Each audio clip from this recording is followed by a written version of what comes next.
오늘 이 시간 하나님께서 우리에게 주시는 말씀은 신약성경 갈라디아서 1장 1절에서 10절까지의 말씀입니다. 신약성경 갈라디아서 1장 1절에서 10절까지의 말씀입니다. 신약성경 302쪽입니다. 화면에도 나옵니다.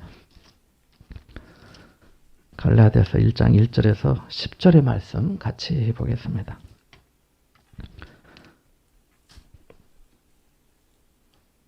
함께 봅니다.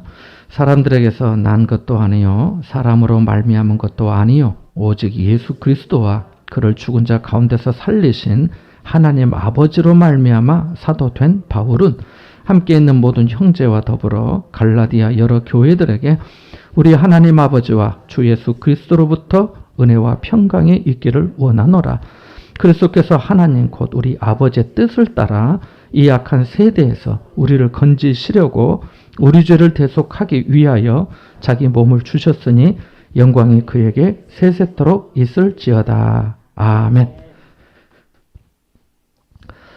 얼마 전 병원에서 원자력 병원에서 이렇게 연세가 있으심에도 불구하고 책 읽는 것을 좋아하시고 또 한자와 서예에도 조예가 있으신 분을 만났습니다.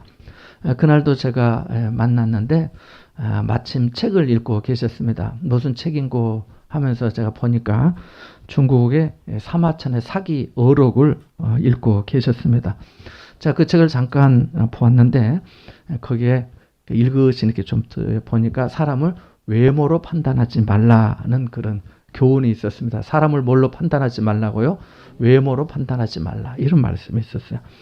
그래서 제가 성경 사무엘상 16장을 펼쳐서 하나님의 명령을 받은 사무엘 선지자가 이새의 집에 가서 그의 아들들에게 기름 붓는 장면을 보여드렸습니다. 사무엘은 첫째 아들을 보고 마음에 들어서 그에게 기름을 부으려고 했지만 하나님은 사무엘에게 말씀하시기를 내가 보는 것은 사람이 보는 것과 같이 아니하니 사람은 외모로 보거니와 나 여호와는 중심을 보신다 라고 한 구절을 짚어서 읽어드렸습니다.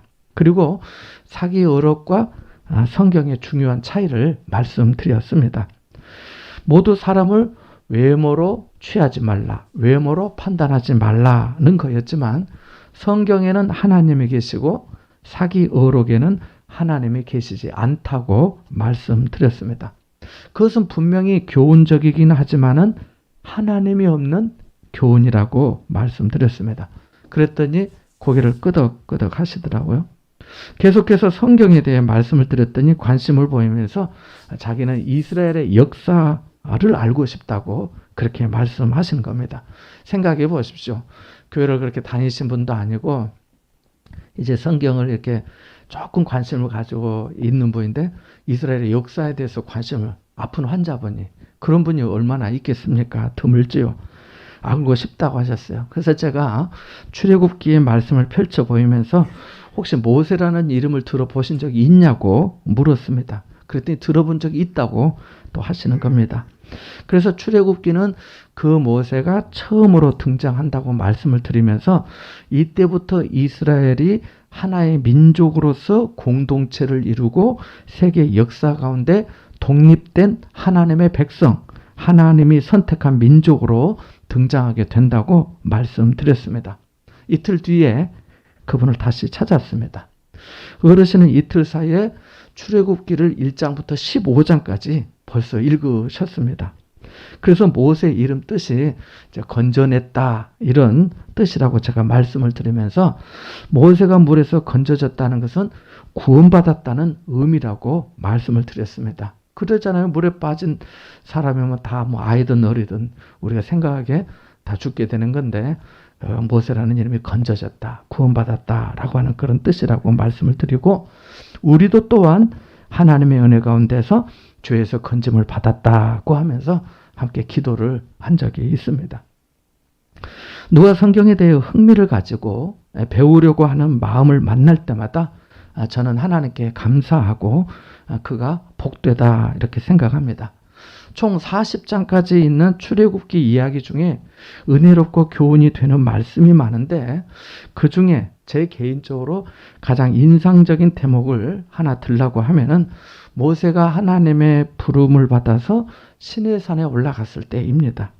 40일 동안 금식하면서 하나님의 영광과 임재 가운데 있었던 모세를 생각하면 모세가 하나님의 큰 은혜를 입었다고 보입니다. 아신 분도 계시겠지만 그때 모세가 하나님께로부터 2 돌판을 받았잖아요. 그런데 이렇게 모세가 하나님과 독대하고 있는 시간, 산 아래에 있던 백성들에게서 큰 일이 벌어졌습니다. 백성들이 하나님을 만나러 산에 올라간 모세를 기도하면서 기다리기보다는 지도자가 자기 눈에 안 보이니까 금세 변심한 겁니다. 백성들은 모세 형 아론을 찾아가 우리를 인도할 신을 만들라고 합니다. 하나님이 이미 그들의 하나님이고 그들이 하나님의 백성이 되었음에도 불구하고 그런 겁니다. 그들이 중노동하며 종살이하고 아들을 낳기만 하면 빼앗겨서 죽임을 당하게 될 수밖에 없었던 그런 기막힌 처지에서 하나님의 은혜와 도우심으로 자유케 되었음에도 불구하고 모세가 더디 오니까 마음이 하나님에게서 떠난 거예요. 떠난 정도가 아니라 우상을 만들어 하나님의 마음을 아프게 하고 하나님의 영광을 심각하게 훼손하고 대적하였던 것입니다. 백성들은 무슨 대단한 헌신이라도 하는 것처럼 우상을 만들기 위해서 아내와 자녀의 귀에 걸려있는 이 금 귀고리를 모았습니다. 종으로 일한 대가를 애굽 사람들에게서 이 출애굽 애굽에서 나오면서 현물로 받아 나온 금부치를 모으기 시작한 거지요. 이 대목만 본다면 이 사람들이 정말 하나님의 은혜를 입은 사람들이 맞나 싶을 정도입니다. 그들은 모은 금으로 금송아지를 만들었습니다. 그리고 거기에 절하고 제사하고 그 앞에서 앉아서 먹고 마시면서 뛰놀았습니다. 우상잔치를 벌인 거지요. 이 모든 일을 전능하신 하나님이 감찰하셨습니다. 하나님의 마음이 어떠셨을까요? 하나님은 화가 나서 모세에게 너는 내려가라. 네가 애굽 땅에서 인도해낸 네 백성이 부패하였도다 라고 하십니다. 이 말씀을 들은 순간 모세의 마음이 어떠했을까요? 아마 기가 막혔을 겁니다. 도저히 이스라엘 백성들을 이해할 수 없었을 겁니다. 그동안 물이 없다고 불평하고 먹을 것이 이것밖에 없냐고 원망하기도 했지만 그래도 설마 금송아지를 만들어서 그것을 신이라고 하면서 그것이 자신들을 애굽에서 인도해낸 신이라고 했다는 사실에 기가 막혔을 겁니다. 왜요? 사람이 그렇게 달라질 수는 없으니까요. 그렇게까지 변할 수는 없으니까요. 그렇게 자신이 받은 은혜를 뒤집을 수는 없는 법이니까요. 하나님이 모세에게 말씀합니다. 이 백성이 부패하고 목이 뻣뻣한 이 백성이라고 하면서 이 백성을 진멸하고 내가 너를 큰 나라로 되게 하겠다고 하십니다. 이때 모세가 뭐라고 대답한 줄 아세요? 엎드려서 이렇게 하나님께 간청합니다. 여호와여 여호와여 어찌하여 그 큰 권능과 강한 손으로 애굽 땅에서 인도해 내신 주의 백성에게 진도하십니까? 어찌하여 애굽 사람들이 여호와가 자기 백성을 산에서 죽이고 지면에서 진멸하려는 악한 의도로 인도해 내었다고 말하게 하시려 하십니까? 부디 노를 그치시고 뜻을 돌이켜서 주의 백성에게 이 화를 내리지 마옵소서 라고 간절히 기도합니다. 하나님은 모세에게 네 백성이라고 하셨는데 모세는 하나님께 주의 백성, 주님의 백성이라고 하였습니다. 백성들은 금송아지에게 자신들을 애굽에서 인도하여 낸 신이라고 하였는데 모세는 애굽에서 인도하여 내신 분이 하나님이십니다. 라고 하였습니다. 하나님에 대한 모세와 백성의 인식 차이가 천양지차였던 겁니다. 하나님은 모세의 기도를 들으사 진노를 돌이키셨습니다. 하나님의 은혜와 자비를 확인한 모세가 이제 산에서 내려옵니다. 와서 보니 과간이 아닙니다. 기가 막히고 화가 납니다. 그렇게 하나님의 은혜와 기적을 체험하고 죽을 처지에서 살림을 받은 사람들이 금송아지를 만들어 그 앞에 제사하고 앉아서 먹고 마시며 뛰노는 것이 견딜 수 없었습니다. 모세는 하나님께 백성들을 용서해 달라고 하면서 자비와 긍휼을 구했지만은 자기 마음에 불이 붙는 것 같았습니다. 그래서 하나님께 받았던 그 두 돌판을 산 아래로 던져서 깨뜨립니다. 백성들 입장에서 모세가 그렇게까지 격하게 화를 내는 모습이 처음이었을 것입니다. 모세는 금송아지를 불살라 깨뜨리고 그것을 가루로 만들어 물에 뿌려서 이스라엘 자손에게 다 마시게 하였습니다. 오늘 본문의 말씀도 마찬가지입니다. 사도 바울은 자신이 전한 바른 복음에서 흔들리고 벗어나는 갈라디아 지방의 여러 교회 성도들에 대한 마음이 모세가 마치 시내산에서 두 돌판을 던졌던 그런 심정이었습니다. 그래서 다짜고짜 사람들에게서 난 것도 아니요 사람으로 말미암은 것도 아니라고 한 겁니다. 뭐가 사람들에게서 난 것이 아니고 사람으로 말미암은 것이 아니라고 했지요? 사도에 대해서, 사도 직분에 대해서 그런 겁니다. 지난주에 말씀드린 것처럼 바울의 사도의 직분이 그렇다는 겁니다. 사람에게서 난 것이 아니요 사람으로 말미암은 것도 아니면 어디서 왔다는 걸까요? 그렇습니다. 오직 예수 그리스도와 그를 죽은 자 가운데서 살리신 하나님께로부터 왔다는 겁니다. 바울은 자신의 직분이 하나님께서 불러주시고 세워주신 것인 줄 철저히 알았습니다. 그래서 충성했고, 그래서 헌신했고, 그래서 인내했고, 그래서 성도들을 사랑했고, 그래서 복음을 끝까지 붙들고 수호했고, 그래서 성령의 도우심만을 겸손히 구했던 겁니다. 그리고 그래서 이렇게 단호했던 겁니다. 성도는 좋은 사람이어야 합니다. 제가 세례를 이렇게 받는 분들에게 공부를 할 때 두 가지를 얘기를 하는데, 좋은 성도가 되어야 하고 또 좋은 시민이 되어야 된다. 좋은 국민이 되어야 된다는 거죠. 두 가지. 교회에서는 좋은 성도인데 세상에서는 좋은 이웃, 좋은 국민, 좋은 시민, 좋은 주민이 안 되는 경우도 있더라고요. 교회에서도 좋은 성도, 교회 바깥에서도 좋은 시민, 좋은 이웃, 좋은 주민, 좋은 국민이 되어야 될 줄 믿습니다. 성품이 좋아야 하고요. 선한 말로 교회의 덕을 세우고요. 하나님의 선한 사업에 힘써야 합니다. 하나님을 사랑하는 만큼 이웃도 사랑할 줄 알아야 합니다. 그리고 겸손하고 진실해야 합니다. 그런데요, 그렇다고 모든 것에 다 무조건 예스 할 수는 없습니다. 용서하고 용납하기도 하지만 단호할 때는 단호해야 합니다. 그렇지 않으면 하나님의 권위와 주님의 복음까지 흔들리고 위태할 수 있기 때문입니다. 하나님 대신 사람이 주인 될 수 있고 바른 복음 대신 다른 복음에 압도될 수 있기 때문입니다. 천지는 없어져도 하나님의 말씀은 1.1핵도 변하지 않는 줄 믿습니다. 복음은 모든 믿는 자에게 구원을 주시는 하나님의 능력인 줄 믿습니다. 이 복음에 하나님의 의가 나타나서 믿는 우리를 자유케 하시는 줄 믿습니다. 갈라디아서의 말씀을 시작할 때 말씀드렸던 것처럼 갈라디아서는 작은 로마서라고 하는 별명이 있습니다. 그만큼 복음과 믿음에 대해 강력하게 선언하고 있기 때문입니다. 이제 2절과 3절의 말씀을 다시 읽어보겠습니다. 같이 봅니다. 시작. 함께 있는 모든 형제와 더불어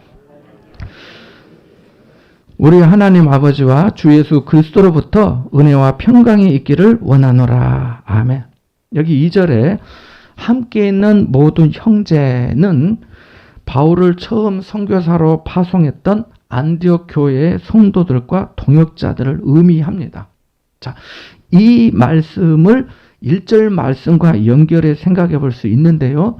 1절에서 바울은 자신의 사도직이 사람들에게서 난 것도 아니고 사람으로 말미암은 것도 아니라고 했습니다. 그런데 여기서는 함께 있는 모든 형제와 더불어라고 합니다. 1절에서는 사람들의 인정을 전혀 필요로 하지 않는 듯이 말했는데 2절에서는 함께 모든 형제와 더불어라고 말합니다. 왜 이렇게 말한 것일까요? 자신의 사도직이 사람들에게서 난 것도 아니고 사람들의 인정을 필요로 하지 않지만은 자신과 함께 있는 모든 형제들은 자신의 사도직을 인정하고 있다는 겁니다. 그러니까 성도 여러분도 그렇게 이해해 주세요라고 하는 의미지요. 또한 이것은 지금부터 전하는 메시지도 동일한 권위와 인정을 받는다는 것입니다. 다시 말해 자신이 전하는 메시지가 바른 복음, 순수한 복음이라는 겁니다. 바울은 갈라디아 여러 교회 성도들에게 하나님 아버지와 주 예수님으로부터 은혜와 평강이 있기를 간략하게 기원하고 곧바로 우리가 받은 은혜, 하나님의 구원하심, 복음의 내용과 능력을 전합니다. 4절 말씀을 같이 읽어볼까요? 같이 봅니다. 시작. 그리스도께서 하나님 곧 우리 아버지의 뜻을 따라 이 악한 세대에서 우리를 건지시려고 우리 죄를 대속하기 위하여 자기 몸을 주셨으니. 아멘. 이 말씀이 같은 내용입니다만 다른 성경에는 이렇게 번역이 되어 있습니다. 예수 그리스도께서는 하나님 우리 아버지의 뜻을 따라 우리를 이 악한 세대에서 건져주시려고 우리의 죄를 대속하기 위하여 자기 몸을 바치셨습니다. 라고 말합니다. 짧은 구절이지만 이 한 구절만 묵상해도 큰 은혜가 됩니다. 여기 보세요. 예수 그리스도가 나옵니다. 그리고 하나님 우리 아버지가 나옵니다. 그리고 악한 세대에서 우리를 건져주시려라고 하고요. 우리의 죄를 대속하기 위하여 자기 몸을 주셨다고 합니다. 6장까지 있는 이 갈라디아서 전체의 말씀 중에 일부라도 생각나시는 분은 이 4절의 말씀이 갈라디아서가 맞춰지는 6장까지 전체에 녹아 있음을 금방 아실 수 있을 겁니다. 4절 말씀이 핵심 복음입니다. 그러니까 바울은 자신의 사도직에 대해 언급하고 곧바로 복음의 핵심을 짚어주고 있는 것입니다. 자, 생각해 볼까요? 우리가 예배 시간에 한 신앙 고백, 이 사도신경이 무엇을 말해줍니까? 우리가 예수님을 믿는다고 하는데 왜 예수님을 믿는 거지요? 그분이 우리를 위해 무엇을 하셨기에 믿고 있으며 더 나아가 다른 사람들에게도 예수님을 믿으라고 전도하는 것이지요? 우리에게 어떤 은혜를 주셨기에 어떤 이들은 그분을 전하기 위해서 위험을 무릅쓰고 그렇게 선교 사역에 헌신하고 있는 거지요. 4절 말씀을 시간을 두고 깊이 묵상해 보십시오. 예수 그리스도께서 하나님 곧 우리 아버지의 뜻을 따라 이 악한 세대에서 우리를 건지시려고 우리 죄를 대속하기 위하여 자기 몸을 주셨다고 합니다. 우리가 처한 환경은 악한 세대입니다. 그래서 바울은 빌립보서 2장 15절에 이 세대를 가리켜서 어그러지고 거스르는 세대라고 하였습니다. 사도 요한은 요한일서 2장 16절에 세상에 있는 모든 것이 육신의 정욕과 안목의 정욕과 이생의 자랑이니 다 아버지께로부터 온 것이 아니라고 했습니다. 그래서 바울은 로마서 12장 2절 말씀에 너희는 이 세대를 본받지 말고 오직 마음을 새롭게 함으로 변화를 받으라고 한 겁니다. 인간은 전적으로 부패했고 이 부패한 덩어리가 이룬 이 사회는 죄와 허물로 가득하여 마치 소돔과 고모라와 같은 결과를 기다리고 있습니다. 성경은 하나님을 찾는 자가 없고 선을 행하는 의인이 한 사람도 없다고 합니다. 모든 사람이 죄를 범하여 하나님의 영광에 이르지 못하고 죄의 삭은 사망이라고 선언하고 있습니다. 어느 누구도 죽음을 피할 수 없는 것처럼 하나님의 심판을 피하거나 거부할 수 없습니다. 세상 법정에서는 유능한 변호사의 도움으로 때로 무죄 판결을 받거나 권력자의 사면해 주는 거 있잖아요.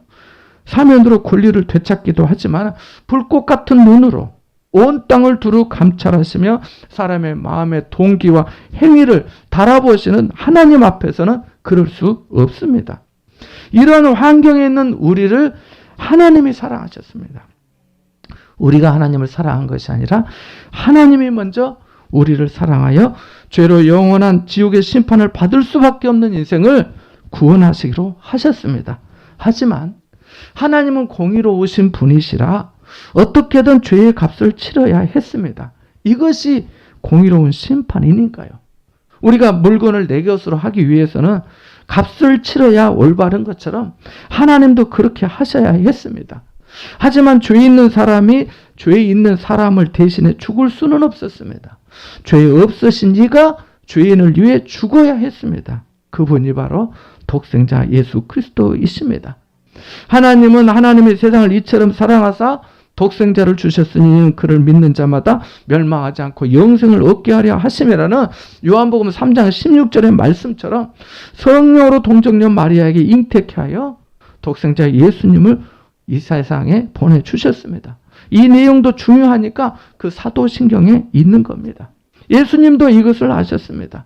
그래서 마가복음 10장 45절에 인자가 온 것은 섬김을 받으려 함이 아니라 도리어 섬기려 하고 자기 목숨을 많은 사람의 대속물로 주려 함이니라고 하셨고, 요한복음 6장 38절에도 내가 하늘에서 내려온 것은 내 뜻을 행하려 함이 아니요 나를 보내신 이의 뜻을 행하려 함이니라고 하셨고, 요한복음 12장 47절에도 내가 온 것은 세상을 심판하려 함이 아니요 세상을 구원하려 함이로라고 하셨습니다. 그리고 예수님은 십자가 고난 앞에서도 마지막까지, 또 하나님 보좌 우편에 계시는 지금까지도 하나님 아버지의 뜻만을 온전히 받들고 순종하셨습니다. 그래서 십자가를 앞두고 아버지여 만일 아버지의 뜻이거든 이 잔을 내게서 옮기시옵소서.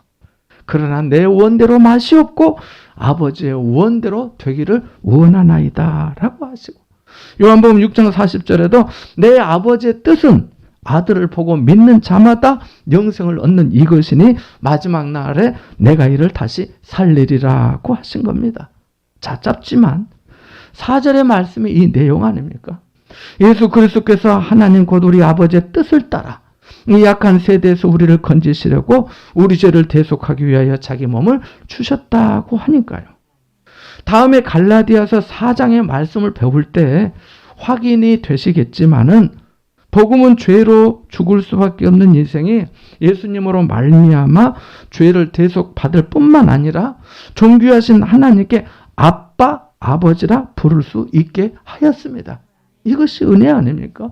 그래서 로마서 5장 8절에 우리가 아직 죄인 되었을 때에 그리스도께서 우리를 위하여 죽으심으로 하나님께서 우리에 대한 자기의 사랑을 확증하셨느니라고 한 것입니다. 예수님은 하나님 우리 아버지의 뜻에 따라 순종하셨습니다. 오늘 4절에 말씀하잖아요. 우리를 악한 세대에서 건지시기 위해 자기 몸을 십자가에 주셨습니다. 여기서 우리는 예수님의 그 사랑과 순종과 인내와 희생을 배울 수 있는 거 아니겠습니까? 세상에 누가 다른 사람을 구원하기 위해 자기 몸을 온전히 내어줄 수 있겠습니까? 이 세대에 누가 하나님 우리 아버지의 뜻에 온전히 순종합니까? 바울은 여기서 하나님의 은혜와 예수님의 사랑을 깨달았던 겁니다. 깨달았다는 표현도 너무 부족한데요. 바울은 완전히 그 은혜와 사랑에 압도되었던 겁니다. 그래서 빌립보서 2장에 보면은 바울이 빌립보 교회 성도들에게 이렇게 말한 거예요. 그는 근본 하나님의 본체시나 하나님과 동등됨을 취할 것으로 여기지 아니하시고 오히려 자기를 비워 종의 형체를 가지사 사람들과 같이 되었고 사람의 모양으로 나타나사 자기를 낮추사 죽기까지 복종하셨으니 곧 십자가에 죽으심이라. 그래서 바울 자신도 갈라디아서 2장 20절에 내가 그리스도와 함께 십자가에 못 박혔나니 그런즉 이제는 내가 사는 것이 아니요 오직 내 안에 그리스도께서 사시는 것이라. 이제 내가 육체 가운데 사는 것은 나를 사랑하사 나를 위하여 자기 자신을 버리신 하나님의 아들을 믿는 믿음 안에서 사는 것이라고 한 것입니다. 바울은 죄인된 인생을 향하신 하나님의 사랑에 압도되었습니다. 예수 그리스도의 그 은혜와 순종에 완전히 굴복하였습니다. 그러나 도저히 무슨 말을 할 수가 없었습니다. 십자가의 은혜가 너무 커서 자신의 좁은 가슴에 담을 수 없었습니다. 부어주시는 성령의 기름 부으심을 주체할 수가 없었습니다. 주님의 음성 외에는 참 기쁨이 없었습니다. 세상에서 예수님을 누구보다 원수로 여겼던 자신을 아시고 불러서 이방인의 사도로 삼아주신 그 주님의 음성을 잊을 수가 없었습니다. 자신을 어루만지시면서 일으켜 세워주시는 그 주님의 손길에 그저 넋을 놓고 있을 수밖에 없었습니다. 그저 자신은 하나님 앞에 죄인이고 받은 은혜가 너무너무 컸기 때문입니다. 그래서 본문 5절에 영광이 그에게 세세토록 있을지어다. 아멘. 이라고 한 겁니다. 하나님의 권하심은 오직 하나님께 영광 되기 때문입니다. 우리 주님만이 영광 받으실 분이시기 때문입니다. 사랑하는 여러분, 저에게는 기도 제목이 많습니다. 여러분의 이야기를 들을 때마다 여러분의 근심 어린 눈빛과 놀라는 표정도 제게는 잊혀지지 않는 기도 제목이 되곤 합니다. 우리 삶에는 우리가 감당하기 힘든 일들이 의외로 많습니다. 나이가 들어가면서 기력이 약해지고 갑작스러운 사고 소식에 충격을 받고 병원에서 어디가 안 좋은 것 같다는 말만 들어도 결과가 아직 나오지 않았어도 가슴이 떨리고 철렁 내려앉습니다. 어린 자녀들을 보면서 눈물이 날 때가 있고 부모님을 마음껏 부양하지 못하는 죄송함도 있습니다. 그러한 마음들이 여러분의 마음인 것을 압니다. 그럼에도 불구하고 우리 하나님 아버지가 우리와 함께 계시고 주 예수 그리스도의 은혜가 우리와 함께 하시는 줄 믿습니다. 내 뜻대로 되지 않는 것 같아도 우리를 향하신 주님의 뜻이 있고 우리를 위로하시는 성령의 은혜가 있는 줄 믿습니다. 내가 가는 길을 내가 알지 못해도 모든 것이 합력하여 선이 되도록 하시는 전능하신 하나님의 선한 능력이 우리를 감싸는 줄 믿습니다. 그래서 하나님은 영광 받으시기에 합당하시는 분이신 것입니다. 이 약한 세대에서 우리를 건져주시기 위해 독생자까지 내어주신 분이 무엇을 더 아끼시겠으며 계획이 없으시겠습니까? 아무것도 두려워하지 마십시오. 놀라지 마십시오. 하나님을 온전히 신뢰하시기 바랍니다. 여러분을 지켜주시고 건져주시고 도와주실 줄 믿습니다. 하나님께서 반드시 여러분을 사랑의 나라로 영원한 생명과 평강으로 늘 인도해 주실 줄 믿습니다.